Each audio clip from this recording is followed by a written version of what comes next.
je suis au volant, j'étais sur 24.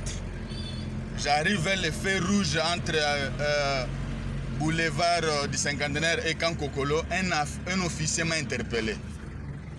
Il m'a demandé le document, je lui ai présenté le document. Le document est normal. Il insiste à ce que il a même dit que le document est normal, mais je devais mettre de côté. Je lui ai demandé le motif. Voilà, il s'est permis d'entrer dans ma voiture sans mon autorisation.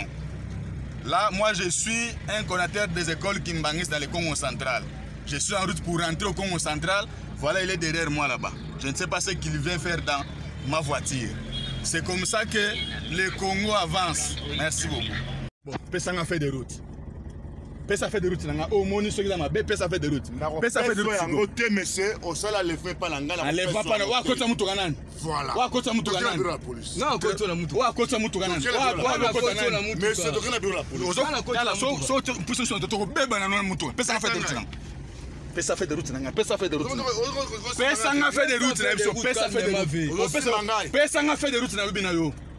O pesa to pesa te. Pesa nga fait des routes. O sengi fait des routes na peso na kimia na peso yango. Mais na peso kimia na peso ya yoto yanga les gars la kangi mutu na hotel. O sani na interpeller. Fait des routes.